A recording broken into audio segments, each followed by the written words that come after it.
നമസ്കാരം, ന്യൂസ് 18 എക്സ്പ്രസിലേക്ക് സ്വാഗതം. കണ്ണൂർ ട്രെയിൻ തീപിടുത്തത്തിൽ കസ്റ്റഡിയിലെടുത്ത ആളുടെ അറസ്റ്റ് ഉടൻ രേഖപ്പെടുത്തും. ഒഡീഷ സ്വദേശിയാണ് കസ്റ്റഡിയിൽ. ഇയാളെ വിശദമായി ചോദ്യം ചെയ്യുകയാണ്. ഇയാൾക്കെതിരെ നേരത്തെയും തീവെപ്പുമായി ബന്ധപ്പെട്ട കേസുകളുണ്ട്. CCTV ദൃശ്യങ്ങൾ കേന്ദ്രീകരിച്ചുള്ള അന്വേഷണത്തിലാണ് ഇയാളെ പിടികൂടിയത്. തീപിടിച്ച ട്രെയിനിലെ ഫോറൻസിക് പരിശോധന പൂർത്തിയായി. തീയിട്ടതെന്ന നിഗമനത്തിൽ പോലീസ്. അക്രമി ട്രെയിനിനകത്ത് കയറിയതിന് തെളിവുകൾ ലഭിച്ചു. പരിശോധനയിൽ ജനൽ ഗ്ലാസ് തകർത്ത കല്ല് കണ്ടെത്തി.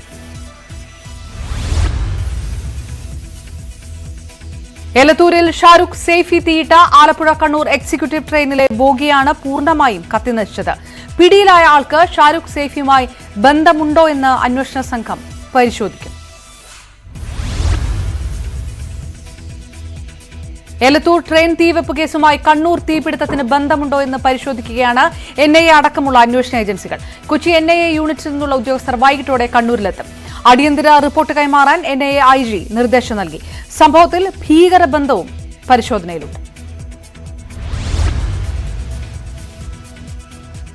കണ്ണൂർ റെയിൽവേ സ്റ്റേഷനിലെ 3ാമത്തെ പ്ലാറ്റ്ഫോമിലെ 8ാം യാർഡിൽ നിർത്തിയിട്ടിരുന്ന ട്രെയിൻ പുലർച്ചെ 1:15ഓടെയാണ് തീപിടുത്തമുണ്ടായത്.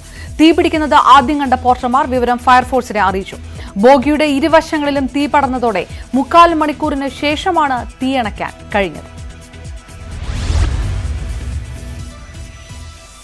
ആലപ്പുഴ കണ്ണൂർ എക്സിക്യൂട്ടീവിലെ തീപിടുത്തം സുരക്ഷാ വീഴ്ചയെന്ന് പ്രതിപക്ഷ നേതാവ് VD സതീശൻ. കേരള പോലീസ് ലാഘവത്തോടെയാണ് വിഷയം കൈകാര്യം ചെയ്യുന്നത്. ആദ്യ തീവെപ്പിൽ ഗുരുതര വീഴ്ചയുണ്ടായെന്നും അത് ആവർത്തിക്കരുതെന്നും പ്രതിപക്ഷ നേതാവ്. ആലപ്പുഴ കണ്ണൂർ എക്സിക്യൂട്ടീവ് ട്രെയിനിന് തീപിടുത്തം ഞെട്ടിപ്പിക്കുന്ന സംഭവമാണെന്ന് K. സുരേന്ദ്രൻ. തീവെപ്പിന് തീവ്രവാദ ബന്ധമുണ്ട്. തീവെപ്പ് ആവർത്തിച്ചത് സംസ്ഥാന സർക്കാരിന്റെ പിടിപ്പുകേടാണെന്നും K. സുരേന്ദ്രൻ.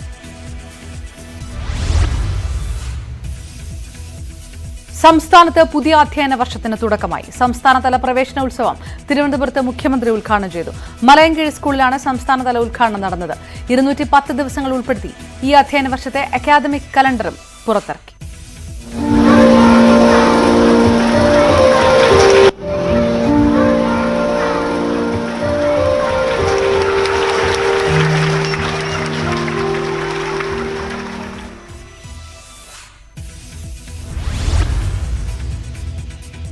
പൊതുവിദ്യാലയങ്ങളിൽ മികച്ച അടിസ്ഥാന സൗകര്യ വികസനം ഉറപ്പുവരുത്താൻ LDF സർക്കാരിന് കഴിഞ്ഞതായി മുഖ്യമന്ത്രി പിണറായി വിജയൻ. ക്ലാസ് മുറികൾ സ്മാർട്ടായി. വിദ്യാർത്ഥികളും രക്ഷിതാക്കളും ഇപ്പോൾ പൊതുവിദ്യാലയങ്ങളെ സ്നേഹിക്കുന്നു. കുട്ടികളിൽ ശരിയായ വീക്ഷണം വളർത്തിയെടുക്കുന്നതിൽ അധ്യാപകർക്ക് വലിയ പങ്കുണ്ടെന്നും മുഖ്യമന്ത്രി പറഞ്ഞു. എന്റെ ഒരു അധ്യാപകൻ പഠിപ്പിച്ച ഒരു ശ്ലോകം ഞാൻ അപ്പോൾ ചൊല്ലി. പ്രതിസ്ഥം ഈശ്വരൻ തെക്ത പ്രതിഷ്ഠാം പ്രതിമാം വജേൻ കരസ്ഥ പായസം തെക്ത കോപ്പരസ്ഥ ഗളം ബിന്ദു എന്ന് പറഞ്ഞു. അത് ഒരാവശ്യത്തിന് തന്നെ പഠിപ്പിച്ച കാര്യമല്ല. പക്ഷേ അന്നത്തെ കാലത്ത് ആ അധ്യാപകൻ എന്നെ പഠിപ്പിച്ച കാര്യമാണ്. അത് ഞാനിപ്പോഴും ഓർക്കുന്നത് അത് ഞാൻ പറഞ്ഞു. അപ്പോൾ ഇദ്ദേഹം ആകെ എനിക്കെങ്ങനെ ഇത് പറയാൻ കഴിഞ്ഞു എന്നുള്ളത് ആശ്ചര്യപ്പെടുന്നുണ്ട്. 10 ലക്ഷത്തോളം കുട്ടികൾ നമ്മുടെ പൊതുവിദ്യാലയങ്ങളിൽ കൂടുതലായി വന്നു ചേരുന്ന സാഹചര്യമാണ് കഴിഞ്ഞ 7 വർഷം കൊണ്ട് കേരളത്തിലുണ്ടായത്. ഈ അധ്യയന വർഷം ശനിയാഴ്ചകളിലും ക്ലാസ് ഉണ്ടാകുമെന്ന് വിദ്യാഭ്യാസ മന്ത്രി ന്യൂസ് 18നോട്. അധ്യയന ദിനം വർദ്ധിപ്പിക്കണം. 5 ലക്ഷം കുട്ടികൾ സർക്കാർ സ്കൂളുകളിൽ പ്രവേശനം നേടുമെന്ന് പ്രതീക്ഷിക്കുന്നതായും മന്ത്രി ന്യൂസ് 18നോട് പറഞ്ഞു. തിരുവനന്തപുരം കണ്ടല ഗവൺമെന്റ് ഹൈസ്കൂളിൽ കെട്ടിടം തകർന്നു. പുതുതായി നിർമ്മിച്ച കെട്ടിടത്തിന്റെ ഒരു ഭാഗമാണ് തകർന്നത്. കെട്ടിടം തകർന്നത് കുട്ടികൾ സ്കൂളിൽ എത്തും മുൻപായതിനാൽ വലിയ അപകടം ഒഴിവായി.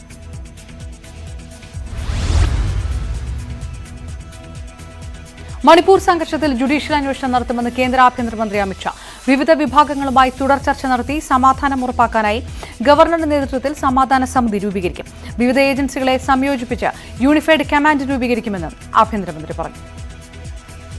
भारत सरकार विगत 1 महीने से चलती हुई हिंसा होने के कारण और हिंसा में किसकी जिम्मेदारी है, इस सभी की जांच के लिए हाई कोर्ट के चीफ जस्टिस स्तर के रिटायर्ड न्यायाधीश का न्यायिक आयोग गठित कर जांच करेगा। 5 केस चयनित किए गए हैं और एक केस इन जनरल कॉन्स्पिरेसी का रजिस्टर्ड कर ये 6 केसों की जांच सीबीआई का विशेष दल करेगा, जो भारत सरकार के तत्वाधान में किया जाएगा। और मैं सभी मणिपुर वासियों को विश्वास दिलाना चाहता हूं, किसी भी पक्षपात और भेदभाव के बगैर हिंसा के मूल तक जाकर आने वाले समय में कभी हिंसा न हो। കലാപകാരികൾ ആയുധം അടിയറ വെക്കണമെന്നും അമിത്ഷാ പറഞ്ഞു. പരസ്പരം പോരടിക്കുന്ന കുക്കി മെയ്തേ വിഭാഗങ്ങളുടെ പ്രതിനിധികളുമായും വിവിധ രാഷ്ട്രീയ പാർട്ടി നേതാക്കളുമായും അമിത്ഷാ ചർച്ച നടത്തി. ഡിജിപി സ്ഥാനത്ത് നിന്ന് പി ദൌഗലിനെ മാറ്റി. സിആർപിഎഫ് ഐജി രാജീവ് സിംഗിന് ചുമതല നൽകി.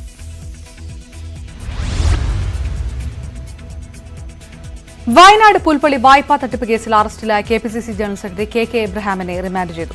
14 ദിവസത്തേക്കാണ് ബത്തേരി മുനിസിപ്പൽ മജിസ്ട്രേറ്റ് കോടതി റിമാൻഡ് ചെയ്തത്. അറസ്റ്റ് രാഷ്ട്രീയ പ്രേരിതമെന്ന് കെ എബ്രഹാം ആരോപിച്ചു.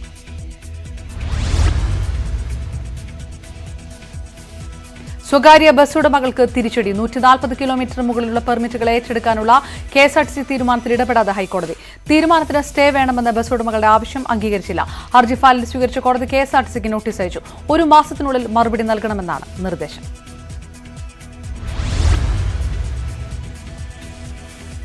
ലോക കേരള സഭയുടെ അമേരിക്കൻ മേഖലാ സമ്മേളനത്തിൽ മുഖ്യമന്ത്രിയുടെയും മന്ത്രിമാരുടെയും പേരിൽ പണപ്പിരിവ്. വിഐപികൾക്കൊപ്പം വേദി പങ്കിടാൻ എന്ന പേരിലാണ് സ്പോൺസർഷിപ്പിലൂടെ പണം പിരിക്കുന്നത്.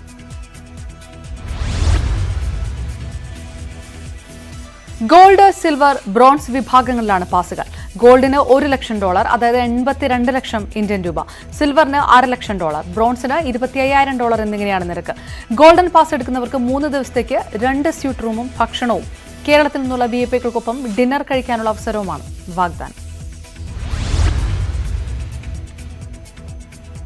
പ്രാദേശിക സംഘാടക സമിതി സ്പോൺസർഷിപ്പിലൂടെ പണം കണ്ടെത്തുകയാണെന്നും നോർക്കയ്ക്ക് അതിൽ ബന്ധമില്ലെന്ന് NORKA vice chairman P Sreeramakrishnan. വിവാദമായ സാഹചര്യത്തിൽ സ്പോൺസർഷിപ്പിന്റെ കാര്യം അന്വേഷിക്കും. സർക്കാർ ഖജനാവിൽ നിന്ന് പണം ചെലവാക്കാതിരിക്കാനാണ് സ്പോൺസർഷിപ്പെന്നും പ്രവാസികൾക്ക് സമ്മേളനത്തിൽ പങ്കെടുക്കാൻ രജിസ്ട്രേഷൻ സൗജന്യമാണെന്നും പി ശ്രീരാമകൃഷ്ണൻ വ്യക്തമാക്കി. ലോക കേരള സഭ മേഖലാ സമ്മേളനം ബഹിഷ്കരിക്കാനാണ് പ്രതിപക്ഷ തീരുമാനം. പ്രവാസി സംഘടനകൾക്കും UDF ബഹിഷ്കരണ നിർദ്ദേശം നൽകി. പ്രവാസികളെ പണമുള്ളവനും ഇല്ലാത്തവനുമെന്ന് തരംതിരിക്കുകയാണ് സർക്കാരെന്ന് പ്രതിപക്ഷ നേതാവ് വി.ഡി. സതീശൻ. എത്ര അപമാനകരമായ കാര്യമാണ്. ആരാണ് ഈ പിരിവിനൊക്കെ, ഈ അനധികൃത പിരിവിനൊക്കെയുള്ള അനുമതി കൊടുത്തത്? അപ്പൊ സർക്കാരിലൊന്നും ആരുമില്ല, ഇത് അന്വേഷിക്കാൻ ആരുമില്ലേ? പ്രവാസി കാര്യ വകുപ്പുണ്ട്, നോർക്കയുണ്ട്. അപ്പോൾ കേരളത്തിന്റെ പേരിൽ നടക്കുന്ന ഈ അനധികൃത പിരിവിനെ കുറിച്ച് അന്വേഷിക്കുകയും അവർക്കെതിരായിട്ട് ശക്തമായ നടപടികൾ സ്വീകരിക്കുകയും വേണം. മുഖ്യമന്ത്രി ഈ പറയുന്ന $1 ലക്ഷം കൊടുത്ത് വരുന്നവരുടെ കൂടെ ഇരിക്കാനുള്ള പരിപാടിക്ക് പോകരുത് എന്നാണ് എൻ്റെ അഭ്യർത്ഥന. കാരണം പണമുള്ളവനെ മാത്രം വിളിച്ചു കയറ്റി അടുത്തിരുത്തുന്ന ഈ പരിപാടി കേരളത്തിന് ചേർന്നതല്ല, കമ്മ്യൂണിസ്റ്റുകാരനായ മുഖ്യമന്ത്രിക്ക് ചേർന്നതല്ല. ആൺവേണ്ടിയുടെ ജീവനായി കൈകോർത്തു നാട്. ഹൃദയാഘാതമുണ്ടായ 17 വയസ്സുകാരിയെ കട്ടപ്പനയിൽ നിന്ന് അതിവേഗം കൊച്ചിയിലെ സ്വകാര്യ ആശുപത്രിയിൽ എത്തിച്ചു. 11:37 കട്ടപ്പനയിൽ നിന്ന് പുറപ്പെട്ട ആംബുലൻസ് 2:17 ആശുപത്രിയിലെത്തി. 132 കിലോമീറ്റർ ദൂരം മലമടക്കുകളിലൂടെ 2 മണിക്കൂർ 40 മിനിറ്റ് കൊണ്ടാണ് പിന്നിട്ടത്. പോലീസ് അകമ്പടിയിലായിരുന്നു യാത്ര. ഗതാഗതം സുഗമമാക്കാൻ സഹായിച്ച എല്ലാവരോടും ആൻമരിയുടെ കുടുംബാംഗങ്ങൾ നന്ദി അറിയിച്ചു. വളരെ മോശം അവസ്ഥയിലായിരുന്നു. നിർബന്ധിക്കരുത് കൊച്ചിനെ കൊണ്ടുപോകാനായിട്ട്. ഇവിടുന്ന് അമൃത ഹോസ്പിറ്റലിൽ ഡോക്ടേഴ്സ് ബന്ധപ്പെട്ടു. ഇവിടുന്ന് ബന്ധപ്പെട്ട ആ ഇൻസ്ട്രക്ഷൻ അനുസരിച്ചാണ് അവിടെ ഡോക്ടേഴ്സ് ട്രീറ്റ് ചെയ്തത്. അപ്പോൾ ഒരു സ്വല്പം ബെറ്ററായപ്പോൾ ഇവിടുന്ന് ഡയറക്ഷൻ കിട്ടി, കൊച്ചിനെ അവിടുന്ന് മൂവ് ചെയ്തോളാം. ഇപ്പോൾ തന്നെ ആംബുലൻസുകാർ വന്നു. പിന്നെ ഞങ്ങൾക്ക് പറഞ്ഞറിയിക്കാൻ പറ്റില്ല. കട്ടപ്പന തൊട്ട് പോലീസ് ഡിപ്പാർട്ട്മെൻറ്റ്, ബഹുമാനപ്പെട്ട മന്ത്രി റോഷി അഗസ്റ്റിൻ, ഓട്ടോറിക്ഷ തൊഴിലാളികൾ, ലോഡിങ്ങുകാർ, പിന്നെ പറഞ്ഞറിയിക്കാൻ പറ്റുമല്ലോ. ബൈക്കിൽ വരുന്ന കുട്ടികൾ, സ്റ്റുഡൻസ്, ഇന്ന് സ്കൂൾ തുറക്കുന്ന ദിവസമാണ്. സ്കൂളിൽ പോകുന്ന കുട്ടികൾ, ഞങ്ങൾക്ക് പറഞ്ഞ കേരളത്തിൽ ഇതേപോലെ ഒരു അനുഭവം ഉണ്ടായിട്ടുണ്ടോ എന്ന് അറിയത്തില്ല. ആൻമരിയുടെ ചികിത്സയ്ക്ക് സൗകര്യങ്ങൾ ഒരുക്കിയത് മന്ത്രി റോഷി അഗസ്റ്റിന്റെ നേതൃത്വത്തിൽ. ഡീൻ കുര്യാക്കോസ് MP ദൌത്യത്തിനായി ഇടപെട്ടു. മന്ത്രി റോഷി അഗസ്റ്റിൻ ഉൾപ്പെടെയുള്ളവർ ആശുപത്രിയിലെത്തി. ഇപ്പോൾ ഞങ്ങളോട് ഷെയർ ചെയ്തത് തീർച്ചയായിട്ടും ഞാൻ അവിടുന്ന് പോരുമ്പോൾ അവിടുത്തെ ജിഗ്ഗുസ്വാമി ഇവരാണ് സ്വാമിയെ വിളിച്ചാണ് ഈ കാര്യങ്ങളെല്ലാം ഇവിടെ ഓർഗനൈസ് ചെയ്തത്. കണ്ടൊരു പ്രത്യേകത അദ്ദേഹം ഇടയ്ക്ക് ഞങ്ങളെ വിളിച്ച് കാര്യം അന്വേഷിച്ചുകൊണ്ടിരുന്നു എന്നുള്ളത് നന്ദിപൂർവ്വം ഈ സമയത്ത് ഞാൻ ഓർക്കുന്നു. സംഭവത്തിന് ശേഷം ഇത്രയും പെട്ടെന്ന് എത്തിക്കാൻ കഴിഞ്ഞു എന്നുള്ളതാണ് നമുക്ക് മനുഷ്യസാധ്യമായി ചെയ്യാൻ കഴിയുന്ന ഒരു കാര്യം. തീർച്ചയായിട്ടും നല്ല വാർത്തകൾ തന്നെയായിരിക്കും തുടർന്ന് ഉണ്ടാകുന്നത് എന്നുള്ളതാണ് ഇപ്പോഴത്തെ അന്വേഷണത്തിലും ഡോക്ടർ പറഞ്ഞതിൽ നിന്നും എനിക്ക് മനസ്സിലാക്കാനായിട്ട് സാധിച്ചിട്ടുള്ളത്. വെന്റിലേറ്ററിൻ്റെ സഹായമുണ്ട്. അത് ഘട്ടം ഘട്ടമായി മാറ്റുമ്പോഴും ന്യൂറോ സംബന്ധമായ കാര്യങ്ങളുടെയും കൂടി പരിശോധന ഇതിനോടനുബന്ധമായി തന്നെ നടക്കേണ്ടതായിട്ടുണ്ട്. അതിന് അല്പതാമസവും സാവകാശവും ഉണ്ടായേക്കും എന്നാണ് അറിയിച്ചിട്ടുള്ളത്. ഏതാണെങ്കിലും ഒരു സുരക്ഷിതമായ സ്ഥലത്ത് ആൻമരിയായി എത്തിക്കാൻ കഴിഞ്ഞു എന്നുള്ളതാണ് നമുക്കെല്ലാവർക്കും ആശ്വാസകരമായ കാര്യം. ആംബുലൻസ് ഓടിച്ച ഡ്രൈവറും അതുപോലെ തന്നെ പോലീസും ജനങ്ങളുടെ നല്ല സഹകരണം. ഇന്ന് അത്യപൂർവമായി കാണുന്നൊരു പ്രശ്നം പ്രവേശനോത്സവമായിരുന്നുകൊണ്ട് എല്ലാ സ്ഥലത്തും കുട്ടികളെ സ്കൂളിൽ വിട്ട് തിരിച്ചു വരുന്ന മടങ്ങി വരുന്ന വണ്ടികളെല്ലാം ധാരാളം ഉണ്ടായിരുന്നൊരു ദിവസവും കൂടിയാണ്. എങ്കിൽ പോലും ഇടുക്കിയിൽ നിന്ന് 2 മണിക്കൂർ 40 മിനിറ്റിന് ഇവിടെ വണ്ടി എത്തിച്ചേർന്നു എന്നുള്ളത് പബ്ലിക്കിൻ്റെ നല്ലൊരു സഹകരണം. അവരോട് എങ്ങനെ നന്ദി പറഞ്ഞാലും മതിയാവില്ല. അതൊരു ചെറിയ കാര്യമല്ല, ഒരു വലിയ തോതിൽ മനസ്സിനെ അങ്ങേയറ്റം ചിന്തിപ്പിക്കേണ്ട ഒരു സബ്ജക്റ്റ് തന്നെയാണ്. ആ നിലയിൽ സുഖമായി ഈ ആശുപത്രിയിൽ നിന്ന് മടങ്ങിപ്പോകാൻ സാധിക്കും എന്ന ശുഭാപ്തി വിശ്വാസമാണ് എനിക്ക് ഡോക്ടറോട് ഇത്തരം കാര്യം ഷെയർ ചെയ്തപ്പോഴും പ്രാഥമികമായി മനസ്സിലാക്കാനായിട്ട് സാധിച്ചത്. ന്യൂറോ സംബന്ധമായ കാര്യങ്ങളുടെ പരിശോധനകൾ തുടർന്ന് വരുന്നതേ ഉള്ളൂ. അതിനൊക്കെയുള്ള കാര്യങ്ങളും പരിശോധനാ രീതികളും എല്ലാം അതിനനുസരിച്ച് അനുവർത്തിക്കട്ടെ. ഏതായാലും നല്ല വാർത്തകൾ കേൾക്കുന്നതിന് വേണ്ടി കാതോർക്കുകയാണ്.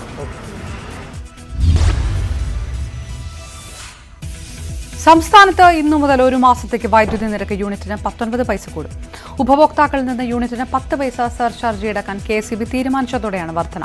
നിലവിൽ പിരിക്കുന്ന 9 പൈസ സർചാർജ് ഒക്ടോബർ വരെ തുടരാൻ വൈദ്യുതി റെഗുലേറ്ററി കമ്മീഷൻ ഉത്തരവിട്ടതിന് പിന്നാലെയാണിത്. 44 പൈസ ഈടാക്കാൻ അനുവദിക്കണമെന്നായിരുന്നു KSEBയുടെ അപേക്ഷ. വൈദ്യുതി സർചാർജ് കൂട്ടാനുള്ള തീരുമാനം ജനങ്ങളെ ദ്രോഹിക്കാൻ ഗവേഷണം നടത്തുന്നതിന്റെ ഭാഗമെന്ന് പ്രതിപക്ഷ നേതാവ് VD സതീശൻ. ഒരേസമയം KSEB ലാഭത്തിലാണെന്ന് പറയുകയും പിന്നീട് ചാർജ് കൂട്ടുന്ന നടപടിയുമാണ് ഇവിടെ നടക്കുന്നതെന്നും സതീശൻ കുറ്റപ്പെടുത്തി. അഡ്വക്കേറ്റ് സൈബി ജോസ് കിടങ്ങൂരിനെതിരായ വഞ്ചന കേസിൽ അന്വേഷണ പുരോഗതി റിപ്പോർട്ട് സമർപ്പിക്കാൻ പോലീസ് സാവകാശം തേടി. കേസിൽ ഏതാനും അഭിഭാഷകരുടെ രഹസ്യമൊഴി മജിസ്ട്രേറ്റ് മുൻപാകെ രേഖപ്പെടുത്തിയതായും പോലീസ് അറിയിച്ചു. അന്വേഷണ ഘട്ടത്തിൽ FIR റദ്ദാക്കാനാകില്ലെന്നും ഹൈക്കോടതി വാക്കാൽ പരാമർശിച്ചു. 2 ആഴ്ചയ്ക്ക് ശേഷം കേസ് വീണ്ടും പരിഗണിക്കും. കേരള ഹൈക്കോടതി ചീഫ് ജസ്റ്റിസായി സരസ വെങ്കിട്ടനാരായണ ഭട്ടി ചുമതലയേറ്റു. രാജ്ഭവനിൽ നടന്ന ചടങ്ങിൽ ഗവർണർ ആരിഫ് മുഹമ്മദ് ഖാൻ സത്യവാചകം ചൊല്ലിക്കൊടുത്തു. മുഖ്യമന്ത്രി പിണറായി വിജയൻ, പ്രതിപക്ഷ നേതാവ് VD സതീശൻ, മന്ത്രി P രാജീവ് തുടങ്ങി നിരവധി പേർ ചടങ്ങിൽ പങ്കെടുത്തു. ആന്ധ്രാപ്രദേശ് സ്വദേശിയായ ജസ്റ്റിസ് ഭട്ടി 2019 മാർച്ച് 19 മുതൽ കേരള ഹൈക്കോടതി ജഡ്ജിയായി സേവനം അനുഷ്ഠിച്ചു വരികയാണ്. കൊച്ചിയിൽ മാലിന്യം ശേഖരിക്കാൻ തീരുമാനിച്ച കമ്പനിക്ക് ഭീഷണി. മാധ്യമങ്ങളുടെ പേരിൽ ഫോൺ ചെയ്ത് ഭീഷണിപ്പെടുത്തിയെന്ന് മേയർ M അനിൽകുമാർ. മാലിന്യം എങ്ങോട്ട് കൊണ്ടുപോകുമെന്ന് വ്യക്തമാക്കാതെ മാലിന്യം എടുക്കാൻ അനുവദിക്കില്ലെന്ന് പറഞ്ഞായിരുന്നു ഭീഷണി. നിലവിൽ മാലിന്യം ശേഖരിക്കാറുള്ളത് 2 കമ്പനികൾ മാത്രമാണെന്നും ഒരു കമ്പനി പിന്മാറിയെന്നും മേയർ വ്യക്തമാക്കി. കണ്ണൂർ ചെറുപുഴയിൽ സ്വകാര്യ ബസ്സിൽ യാത്രക്കാരിക്ക് നേരെ നഗ്നതാ പ്രദർശനം നടത്തിയയാൾ പിടിയിൽ. ചിറ്റാരിക്കാൻ നല്ലോംപുഴ സ്വദേശി ബിനുവിനെയാണ് Cherupuzha SI MP Shaji arrest ചെയ്തത്. ചെറുപുഴ തളിപ്പറമ്പ് റൂട്ടിലോടുന്ന സ്വകാര്യ ബസ്സിൽ കഴിഞ്ഞ ദിവസമായിരുന്നു സംഭവം. യുവതി ദൃശ്യങ്ങൾ പകർത്തി സമൂഹ മാധ്യമങ്ങളിൽ പങ്കുവച്ചതോടെയാണ് പോലീസ് അന്വേഷണം തുടങ്ങിയത്. നെടുമ്പാശ്ശേരി വിമാനത്താവളത്തിൽ 2 പേരിൽ നിന്നായി 47 ലക്ഷം രൂപയുടെ സ്വർണം പിടികൂടി. കോലാലംപൂരിൽ നിന്നും എത്തിയ മലേഷ്യൻ സ്വദേശി തനേശ്വരൻ കുറുപ്പസ്വാമിയിൽ നിന്ന് 37 ലക്ഷം രൂപയുടെ സ്വർണ്ണമാണ് കസ്റ്റംസ് പിടിച്ചെടുത്തത്. ശരീരത്തിന്റെ വിവിധ ഭാഗങ്ങളിൽ ഒളിപ്പിച്ച നിലയിലായിരുന്നു സ്വർണം. പാലക്കാട് സ്വദേശി മുഹമ്മദ് റഷീദിൽ നിന്ന് 10 ലക്ഷം രൂപയുടെ സ്വർണവും പിടിച്ചെടുത്തു. ഇരുവരെയും കസ്റ്റംസ് ചോദ്യം ചെയ്യുകയാണ്. ആലുവയിൽ കടയ്ക്ക് നേരെ ആക്രമണം നടത്തിയ പ്രതി പിടിയിലായി. ആലുവ സ്വദേശി ഫൈസലിനെയാണ് അറസ്റ്റ് ചെയ്തത്. കടക്കാരനുമായി മുൻപുണ്ടായ തർക്കത്തിന്റെ വൈരാഗ്യത്തിലാണ് മദ്യപിച്ചെത്തി ആക്രമണം നടത്തിയത്. പ്രതിയെ ഇന്ന് കോടതിയിൽ ഹാജരാക്കും. വളാഞ്ചേരി മർക്കസിൽ വീണ്ടും സംഘർഷാവസ്ഥ. മർക്കസിന് കീഴിൽ വഫിയ കോഴ്സുകളിൽ പഠിക്കുന്ന വിദ്യാർത്ഥികളെ പോലീസ് ബലം പ്രയോഗിച്ച് കോളേജിൽ നിന്ന് നീക്കം ചെയ്തതായി പരാതി. അനധികൃതമായി കോളേജ് ഹോസ്റ്റലിൽ വിദ്യാർത്ഥികൾ തുടരുന്നുവെന്ന മർക്കസ് അഡ്മിനിസ്ട്രേഷൻ കമ്മിറ്റി സെക്രട്ടറിയുടെ പരാതിയിലാണ് പോലീസ് നടപടിയെന്നും വിദ്യാർത്ഥികൾ. ബസ് ടിക്കറ്റിന് ഡിജിറ്റൽ പേയ്മെന്റ് സംവിധാനം നടപ്പാക്കാൻ KSRTC. ഇനി മുതൽ ഫോൺ പേ ഉപയോഗിച്ച് യാത്രക്കാർക്ക് KSRTCയിൽ ടിക്കറ്റ് എടുക്കാം. KSRTC സൂപ്പർ ക്ലാസ് സർവീസുകളിലെല്ലാം ഫോൺ പേ ഏർപ്പെടുത്താൻ മാനേജ്മെന്റ് നിർദ്ദേശിച്ചു. ഇതിനായി കണ്ടക്ടർമാർക്കുള്ള നിർദ്ദേശം മാനേജ്മെന്റ് ഉത്തരവായി പുറത്തിറക്കി. സംസ്ഥാനത്ത് ഇത്തവണ മൺസൂൺ മഴ കൂടുതൽ ലഭിച്ചേക്കും. ജൂൺ 4-ന് മൺസൂൺ കേരളത്തിലെത്തുമെന്നാണ് കേന്ദ്ര കാലാവസ്ഥാ വകുപ്പ് പ്രവചനം. മറ്റ് സ്വകാര്യ ഏജൻസികളും ജൂൺ ആദ്യവാരം മൺസൂൺ എത്തുമെന്ന് പ്രവചിക്കുന്നു. ബംഗാൾ ഉൾക്കടലിൽ മൺസൂൺ വ്യാപിച്ചു കഴിഞ്ഞു. അറബിക്കടലിൽ ന്യൂനമർദ്ദ സാധ്യതയുമുണ്ട്.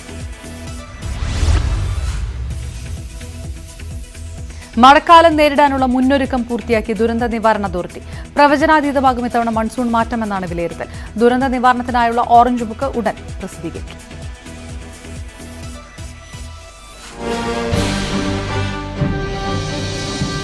ബിഷപ്പ് ഫ്രാങ്കോ മുളയ്ക്കൽ ജലന്ധർ രൂപത ബിഷപ്പ് സ്ഥാനത്ത് നിന്ന് രാജിവെച്ചു. വത്തിക്കാൻ ഫ്രാങ്കോയുടെ രാജി ചോദിച്ചു വാങ്ങുകയായിരുന്നു എന്നാണ് സൂചന. ഫ്രാങ്കോ മുളയ്ക്കലിന്റെ രാജി ഫ്രാൻസിസ് മാർപ്പാപ്പ അംഗീകരിക്കുകയും ചെയ്തിരിക്കുന്നു. വിവരങ്ങളുമായി ടോം കുര്യാക്കോസ് ചേർന്നു. ടോം, വലിയ രീതിയിലുള്ള വിവാദമുണ്ടായ സമയത്തും ആ ഒരു രാജിയിലേക്ക് കാര്യങ്ങൾ പോയിരുന്നില്ല. അതുമായി ബന്ധപ്പെട്ടുള്ള കാര്യങ്ങൾ തന്നെയാണ് ഇപ്പോൾ ഈ രാജി ചോദിച്ചു വാങ്ങലിലേക്ക് വത്തിക്കാനെ നിർബന്ധിച്ചിരിക്കുന്നത് എന്നാണോ മനസ്സിലാക്കേണ്ടത്? അവർ ആ രീതിയിൽ തന്നെ ഈ ബിഷപ്പ് ഫ്രാങ്കോ മുളയ്ക്കലിന്റെ രാജിയെ വ്യാഖ്യാനിക്കേണ്ടി വരും. കാരണം 2018 കൊറോണയാട്ടെ മഠത്തിലുള്ള 5 കന്യാസ്ത്രീകൾ ഒരു ലൈംഗികാരോപണം, അതായത് ഒരു കന്യാസ്ത്രീയെ 13 തവണ പീഡിപ്പിച്ചു എന്ന് ചൂണ്ടിക്കാട്ടിക്കൊണ്ട് കൊറോണയാട് പോലീസ് സ്റ്റേഷനിൽ പരാതി നൽകുകയും പിന്നീട് ആ കേസന്വേഷണത്തിന്റെ ഭാഗമായി ഫ്രാങ്കോ മുളയ്ക്കൽ അറസ്റ്റിലാകുകയും ചെയ്തു. പക്ഷേ ഒരു വിചാരണ കോടതി ഫ്രാങ്കോയെ കുറ്റവിമുക്തനാക്കിയിരുന്നു. ഇതുമായി ബന്ധപ്പെട്ട ഹർജി ഹൈക്കോടതിയിൽ നൽകുകയും ചെയ്തു. പക്ഷേ ഇപ്പോൾ നിലവില് ഈ കേസന്വേഷണവുമായി മേൽക്കോടതിയിൽ വീണ്ടും അപ്പീൽ നൽകാനാണ് ഈ കന്യാസ്ത്രീമാരുടെ തീരുമാനം. അതുകൊണ്ട് തന്നെ ആ പശ്ചാത്തലത്തിൽ, അതായത് വീണ്ടും ഈ ആരോപണം, ലൈംഗിക ആരോപണം ഉയർന്നതിന് പിന്നാലെ ഫ്രാങ്കോ മുളയ്ക്കലിനെ ജലന്ധർ ബിഷപ്പ് സ്ഥാനത്ത് നിന്നും താൽക്കാലികമായി നീക്കിയിരുന്നു. പക്ഷെ ഇപ്പോൾ വീണ്ടും ഈ വിഷയം വീണ്ടും മേൽക്കോടതിയിലേക്ക് പോയി കഴിഞ്ഞാൽ അത് വീണ്ടും ഈ കത്തോലിക്ക സഭയ്ക്ക് വലിയ നാണക്കേടാകാം. അത് പൊതുസമൂഹത്തിന് മുന്നിൽ വലിയ സഭ അവകാശിയായി തീരാം എന്ന രീതിയിലുള്ള ചർച്ചകൾ ഉണ്ടായി. സഭയ്ക്കുള്ളിൽ തന്നെ ഉണ്ടായി. പല ബിഷപ്പുമാരുമായും വത്തിക്കാനും അതോടൊപ്പം തന്നെ ഇന്ത്യയിലെ വത്തിക്കാൻ സ്ഥാനപതിയും ചർച്ച നടത്തി. ഇതിന്റെ പശ്ചാത്തലത്തിലാണ് വത്തിക്കാൻ തന്നെ നേരിട്ട് ഫ്രാങ്കോ മുളയ്ക്കലിനോട് രാജി ആവശ്യപ്പെട്ടത്. 2 മാസം മുൻപ് ഇതുമായി ബന്ധപ്പെട്ട് രാജി ആവശ്യപ്പെട്ടിരുന്നു. പക്ഷേ കഴിഞ്ഞ ദിവസം ബിഷപ്പ് ഫ്രാങ്കോ മുളയ്ക്കൽ ഫ്രാൻസിസ് മാർപ്പാപ്പയ്ക്ക് താൻ രാജിവെക്കുന്നതായി ചൂണ്ടിക്കാണിച്ചുകൊണ്ട് രാജിക്കത്ത് സമർപ്പിക്കുകയും ചെയ്തു. ഇന്ന്, അതായത് അല്പസമയം മുൻപാണ് വത്തിക്കാൻ ഫ്രാങ്കോ മുളയ്ക്കലിന്റെ രാജി അംഗീകരിച്ചുകൊണ്ടുള്ള ഉത്തരവിറക്കിയിരിക്കുന്നത്. ഇന്ത്യയിലെ വത്തിക്കാൻ സ്ഥാനപതിയാണ് ഇത് സംബന്ധിച്ചുള്ള ഉത്തരവ് പുറപ്പെടുവിച്ചത്. ആ ഉത്തരവിൽ കൃത്യമായി, ആ എഴുത്തിൽ കൃത്യമായും പറയുന്നുണ്ട് ഫ്രാങ്കോ മുളയ്ക്കലിന്റെ നടപടി, അതായത് ഈ രാജി അതൊരു അച്ചടക്ക നടപടിയുടെ ഭാഗമായിട്ടുള്ളതല്ല. നിലവില് ഒരു ഇവിടുത്തെ സുഗമമായിട്ടുള്ള പ്രവർത്തനം, അതായത് ജലന്ധർ രൂപതയിൽ നിന്നും അദ്ദേഹത്തിന് ജലന്ധറിൽ പ്രവേശിക്കാൻ അദ്ദേഹത്തിന് അനുമതിയില്ലായിരുന്നു. അതിന് പിന്നാലെയാണ് അദ്ദേഹം നിലവിൽ ഇപ്പൊ കോട്ടയത്താണ് അദ്ദേഹം താമസിക്കുന്നത്. അദ്ദേഹത്തിന്റെ മറ്റേ ആധ്യാത്മികമായിട്ടുള്ള ജീവിതം അദ്ദേഹം കോട്ടയത്താണ് ഇപ്പോൾ നയിക്കുന്നത്. നിലവിൽ അദ്ദേഹം, അതായത് ഈ ലൈംഗിക ആരോപണത്തിന് ശേഷം അദ്ദേഹം ജലന്ധറിലേക്ക് തിരികെ പോയിരുന്നില്ല. പക്ഷെ വീണ്ടും അദ്ദേഹം ജലന്ധറിലേക്ക് പോയാൽ ഇതുമായി ബന്ധപ്പെട്ട ആരോപണങ്ങൾ വീണ്ടും ശക്തിപ്പെടാം. വീണ്ടും ഈ കന്യാസ്ത്രീമാർ മേൽക്കോടതിയെ ഈ കേസുമായി ബന്ധപ്പെട്ട് മേൽക്കോടതിയെ സമീപിച്ചു കഴിഞ്ഞാൽ, ഹർജിയുമായി സമീപിച്ചു കഴിഞ്ഞാൽ അത് വീണ്ടും സഭയ്ക്ക് കൂടുതൽ നാണക്കേടുണ്ടാക്കാം. ഈ പശ്ചാത്തലത്തിലാണ് ഫ്രാങ്കോ മുളയ്ക്കലിന്റെ രാജി ആവശ്യപ്പെട്ടതെന്ന് മനസ്സിലാക്കാൻ കഴിയുന്നത്. പക്ഷേ ഇതൊരു അച്ചടക്ക നടപടിയുടെ ഭാഗമല്ല എന്ന് വത്തിക്കാൻ വ്യക്തമാക്കുമ്പോഴും അതിന് പിന്നില് ഒരു അച്ചടക്ക സ്വഭാവം തന്നെ നമുക്ക് നിന്നും മനസ്സിലാക്കാൻ കഴിയുന്നുണ്ട്. കാരണം ഫ്രാങ്കോ മുളയ്ക്കലിന്റെ രാജി ആവശ്യപ്പെടുക എന്ന് പറഞ്ഞാൽ അത് രാജി നിർബന്ധിപ്പിച്ച് രാജി വെപ്പിച്ചു എന്ന് തന്നെയാണ് ഇതിൽ നിന്നും നമുക്ക് മനസ്സിലാക്കേണ്ടത്. 2018 ഈ ഒരു ലൈംഗിക ആരോപണം ഉണ്ടായത്. അതിന് പിന്നാലെ വലിയ രീതിയിലുള്ള പ്രതിഷേധങ്ങൾ ഉണ്ടായി. ബിഷപ്പ് ഫ്രാങ്കോ മുളയ്ക്കലിന്റെ രാജി ആവശ്യപ്പെട്ട് ഇപ്പോൾ ഫ്രാങ്കോ മുളയ്ക്കലിന്റെ ഒരു പ്രതികരണത്തിലേക്ക് കൂടി. പ്രിയമുള്ളവരെ, ദൈവത്തിന് സ്തുതി. എൻ്റെ അധികാരികളുമായി ചർച്ച ചെയ്ത് പ്രാർത്ഥിച്ചതിന് ശേഷം ജലന്ധർ ബിഷപ്പ് പദവിയിൽ നിന്ന് രാജിവെക്കുന്നതായി ഞാൻ എഴുതിയ കത്ത് നമുക്ക് ഏറ്റവും പ്രിയങ്കരനായ പരിശുദ്ധ പിതാവ് ഫ്രാൻസിസ് മാർപ്പാപ്പ ഇന്ന് സ്വീകരിച്ചിരിക്കുന്നു. ഈ വിവരം ഞാൻ നിങ്ങളെ വളരെയധികം സന്തോഷത്തോടും നന്ദിയോടും കൂടെ അറിയിക്കട്ടെ. ഈ അവസരത്തിൽ കഴിഞ്ഞ കാലം അത്രയും ഞാൻ പ്രത്യക്ഷമായും പരോക്ഷമായും അനുഭവിച്ച ഉപദ്രവങ്ങളും അത് സമ്മാനിച്ച വിഷമങ്ങളും ക്രൂശിതനായ കർത്താവിൻ്റെ കുരിശിൻ ചുവട്ടിൽ സമർപ്പിച്ചുകൊണ്ട് എന്നെ സ്നേഹിച്ചവരോടും എനിക്ക് വേണ്ടി പ്രാർത്ഥിച്ചവരോടും എൻ്റെ വേദനകളിൽ പങ്കുചേർന്നവരോടും എനിക്ക് വേണ്ടി കരുതലായി നിന്നവരോടും ഞാൻ ആത്മാർത്ഥമായി നന്ദി പറയുന്നു. ദൈവം നിങ്ങളെ അനുഗ്രഹിക്കട്ടെ. നമ്മുടെ സഹനങ്ങളും വേദനകളും സർവശക്തന് മുമ്പിൽ മാത്രം ഞാൻ ഒഴുകിയ കണ്ണുനീരും സഭയുടെ നവീകരണത്തിനും വിശ്വാസത്തിൻ്റെ ബലപ്പെടുത്തലിനും എൻ്റെ തന്നെ വിശുദ്ധീകരണത്തിനും ദൈവമഹത്വത്തിനും കാരണമാകട്ടെ. എൻ്റെ തുടർന്നുള്ള പ്രാർത്ഥനകളിലും ബലിയർപ്പണങ്ങളിലും മറ്റു ശുശ്രൂഷകളിലും നിങ്ങളും എന്നോടൊപ്പം ഉണ്ടാകുമെന്ന ഉറപ്പോടെ നിങ്ങളുടെ സ്വന്തം ഫ്രാങ്കോ പിതാവ്. ദൈവത്തിന് സ്തുതി. സ്വമേധയാ രാജിവെക്കുകയാണെന്ന് ഫ്രാങ്കോ മുളയ്ക്കലിന്റെ വീഡിയോ സന്ദേശം അച്ചടക്ക നടപടിയല്ല എന്ന് വത്തിക്കാൻ വ്യക്തമാക്കുകയും ചെയ്യുന്നു. പി സി ജോർജ് കൂടി നമുക്കൊപ്പം ചേരുന്നു. ശ്രീ പി സി ജോർജ്, താൻ അറിഞ്ഞുകൊണ്ട് സ്വമേധയാ താൻ രാജിയിലേക്ക് കടക്കുകയാണ് എന്ന് ബിഷപ്പ് ഫ്രാങ്കോ മുളയ്ക്കൽ പറയുന്നു. വത്തിക്കാൻ രാജി ചോദിച്ചു വാങ്ങിയത് മറ്റ് സാഹചര്യങ്ങൾ കൊണ്ട് അല്ലെങ്കിൽ ഏതെങ്കിലും രീതിയിലുള്ള അച്ചടക്ക നടപടിയല്ല എന്ന് വത്തിക്കാൻ വ്യക്തമാക്കുകയും ചെയ്യുന്നു. സ്വാഭാവികമായിട്ടും വലിയ രീതിയിലുള്ള ഒരു വിവാദമുണ്ടായത് ഈ നാട്ടുകാർക്കും പൊതുജനങ്ങൾക്കും മുഴുവൻ അറിയുന്ന ഒരു കാര്യമായതുകൊണ്ട് തന്നെ അത്തരം ഒരു വിവാദത്തിന്റെ നിഴലിൽ നിന്ന് മാറി നിൽക്കാൻ വത്തിക്കാൻ ആഗ്രഹിക്കുന്നു, സഭ ആഗ്രഹിക്കുന്നു. അതുകൊണ്ട് ഏറ്റവും അഭികാമ്യമായ മാർഗം ഈ രാജിയല്ലാതെ മറ്റൊന്നുമല്ല. അങ്ങനെ വ്യാഖ്യാനിച്ചുകൂടെ? വ്യാഖ്യാനങ്ങളൊന്നും വേണ്ട. രാജി എന്ന് പറയുന്നത് സ്വാഭാവികമായി അദ്ദേഹം രാജിവെക്കാൻ മാർഗമില്ല. എന്താന്ന് ചോദിച്ചാൽ ഫ്രാങ്കോ പിതാവ് അവിടുന്ന് കേസിൽ പ്രതിയായി ഇങ്ങനെ കേസ് നടത്തിപ്പായിട്ട് കോട്ടയത്ത് സ്ഥിരതാമസമായി കഴിഞ്ഞപ്പോ സ്വാഭാവികമായി അവിടെ ആ മേഖല പുതിയ ബിഷപ്പിനെ അവരോധിച്ചു. ആ ബിഷപ്പിന്റെ നേതൃത്വത്തിൽ അവിടെ വളരെ ശക്തമായി പ്രവർത്തനം മുന്നോട്ട് പോവുകയാണ്. ആ മേഖലയിൽ പുതിയ ഫ്രാങ്കോ ആവശ്യമില്ല, ബിഷപ്പ് ഫ്രാങ്കോ ആവശ്യമില്ല. അപ്പൊ അത് തന്നെയല്ല, ബിഷപ്പ് ഫ്രാങ്കോ അങ്ങോട്ട് ചെല്ലുന്നതോടെ അവിടെ സ്വാഭാവികമായിട്ട് പഞ്ചാബ് ആ മേഖലയിൽ ആളുകൾക്ക് തർക്കമുണ്ട്. അതെങ്കിൽ ബിഷപ്പിന് പോകാൻ കഴിയില്ല. അദ്ദേഹം റോമിൽ പോയിരുന്നു. റോമിൽ പോയി എന്തെങ്കിലും കാണുക വെച്ചാൽ തിരിച്ചു കിട്ടുമെന്ന് നോക്കി. അവിടെ ചെന്നപ്പോ സ്വാഭാവികമായി കേസ് കോടതിയിൽ വെറുതെ വിട്ടു എന്ന് വിചാരിച്ച് കുറ്റം ചെയ്തില്ല എന്ന് പറയാൻ കഴിയില്ല എന്നൊരു ലൈനാണ് മാർപ്പാപ്പ സ്വീകരിച്ചത്. അവിടാണ് പ്രശ്നം. ഞാനിന്റെ വിശ്രാമത്തേക്ക് കിടക്കുന്നില്ല. ഏതായാലും രാജിവെച്ചു എന്ന് പറയുന്നത് നന്നായി. എങ്ങനെ രാജിവെച്ചിന് എനിക്കറിയത്തില്ല. പുള്ളി രാജിവെക്കട്ടെ, രാജിവെച്ചത് നന്നായി. അതിലും കത്തോലിക്ക സഭയ്ക്ക് തന്നെ ഒരു പേരുദോഷം ഉണ്ടായി. ഞാൻ അദ്ദേഹത്തെ സപ്പോർട്ട് ചെയ്ത ഒരാളാണ്. 100% ബിഷപ്പ് ഫ്രാങ്കോയ്ക്ക് നന്മ വരണമെന്ന് ആഗ്രഹിക്കുന്ന ഒരാളുമാണ്. പക്ഷെ ഇപ്പോഴത്തെ സാഹചര്യം എങ്ങനെ രാജിവെച്ചത് സഭയ്ക്കും അദ്ദേഹത്തിന് മാന്യമായി എന്ന അഭിപ്രായമാണ് എനിക്ക് രേഖപ്പെടുത്താനുള്ളത്. സ്വാഭാവികമായി ഫ്രാങ്കോ മുളയ്ക്കലിന് തിരിച്ച് പഞ്ചാബിലേക്ക് പോകാൻ കഴിയില്ല. ആ നിലയ്ക്ക് അദ്ദേഹം രാജിവെച്ചത് നന്നായി. ഇവിടെ എവിടെയെങ്കിലും അദ്ദേഹത്തെ മെത്രാനാക്കാൻ കഴിയാത്തൊരു സാഹചര്യം ഉള്ളപ്പോൾ പിന്നെ ഇതല്ലാതെ മറ്റു മാർഗം അദ്ദേഹത്തിനില്ല. അദ്ദേഹത്തിന് ദൈവം അനുഗ്രഹിക്കട്ടെ എന്ന് പ്രാർത്ഥിക്കുന്നു. സഭയെ സംബന്ധിച്ചിടത്തോളം, വത്തിക്കാനെ സംബന്ധിച്ചിടത്തോളം ഈ തീരുമാനം ഒരല്പം കൂടി നേരത്തെ എടുത്തിരുന്നെങ്കിൽ ഒരല്പം കൂടി മാന്യമായ രീതിയിലേക്ക് കാര്യങ്ങൾ പോകുമായിരുന്നു എന്ന് തോന്നുന്നുണ്ടോ? അത് ഓരോരുത്തർക്കും ഓരോ തോന്നലല്ലേ. ആ തോന്നല് നമുക്ക് സാമുദായികമായി ക്രിസ്ത്യാനിയോട് ചെല്ലുമ്പോൾ നമുക്ക് അങ്ങനെ തോന്നും. ക്രിസ്ത്യാനികൾ എന്ന് പറയുമ്പോൾ അത് വളരെയേറെ ചട്ടക്കൂടുള്ള മാർപ്പാപ്പ ഉണ്ട്, കർദിനാൾമാരുണ്ട്, വികാരികൾ അല്ല നമ്മുടെ ആർച്ച് ബിഷപ്പുമാരുണ്ട്, ബിഷപ്പുമാരുണ്ട്. അതിന് പറയുക വികാരിയുണ്ട്, വികാരിയുടെ അഷ്ടവികാരിയുണ്ട്, വൈദികരുണ്ട്. ഇതൊരു ചട്ടക്കൂടാ. അത് ഒരു ദിവസം കൊണ്ട് അങ്ങ് ചെയ്യാവുന്ന കാര്യമൊന്നുമല്ല. അത് വളരെയേറെ ചർച്ച ചെയ്ത് തീരുമാനമെടുത്ത് ഒരു തെറ്റും പറ്റാതെ കത്തോലിക്ക സഭയ്ക്ക് തെറ്റാവരം, അതായത് മാർപ്പാപ്പായ്ക്ക് തെറ്റാവരം ഉണ്ടെന്ന് ഞങ്ങൾ ക്രിസ്ത്യാനി കണക്കാക്കുന്നത്. ഒരിക്കലും അദ്ദേഹത്തെ ഭാഗത്ത് തെറ്റുണ്ടാവില്ല. അതുകൊണ്ട് ഇതും തെറ്റില്ലാതെ നടന്നു. അതുകൊണ്ട് ഇത്ര സമയം എടുത്തുന്നുള്ളൂ. അതുകൊണ്ട് നേരത്തെ ചെയ്തില്ല ഇപ്പൊ ചെയ്തില്ല എന്ന തർക്കത്തിന് യാതൊരു പ്രസക്തിയില്ല എന്നാണ് എനിക്ക് പറയാൻ. വിഷയം സ്ഥാനത്യാഗമാണല്ലോ. സ്വമേധയാ എന്ന് പറഞ്ഞാലും അല്ലെങ്കിലും അത് ഒരു സന്ദേശം പുറത്തേക്ക് നൽകുന്നുണ്ട്. വത്തിക്കാന്റെ ഇടപെടലും അദ്ദേഹത്തെ അവിടെ പ്രൊട്ടക്ട് ചെയ്ത് ആ സ്ഥാനത്ത് നിർത്തുകയായിരുന്നില്ല എന്നുള്ളതും വ്യക്തമാണ്. ഇതിന് ഏതെല്ലാം ന്യായീകരണങ്ങൾ പറഞ്ഞാൽ പോലും അത് പൊതുസമൂഹത്തിന് നൽകുന്ന ഒരു സന്ദേശമുണ്ടല്ലോ, അതില്ലാതാകുന്നില്ലല്ലോ. അല്ല, പൊതുസമൂഹത്തിന് സന്ദേശം ഒന്നും പ്രശ്നമില്ലെന്നേ. ഫ്രാങ്കോ മുളയ്ക്കൽ ഇനി ബിഷപ്പായി തുടരാതെ അവിടുത്തെ പഞ്ചാബിന് ബിഷപ്പായി തുടരുന്നില്ല. അത്രയേ ഉള്ളൂ.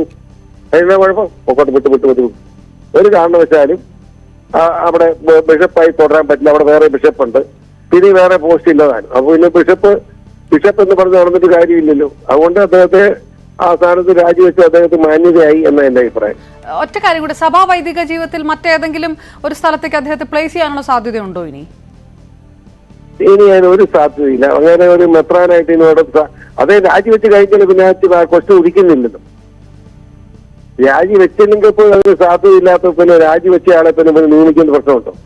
ഈ മെത്രാന്മാർ രാജിവെക്കാന്ന് പറഞ്ഞാൽ വളരെ ചുരുക്കം ആളുകളെ എങ്ങനെ രാജിവെക്കാറുള്ളൂ. വളരെ റെയറായ ഒരു കേസാണ് മെത്രാന്മാർ.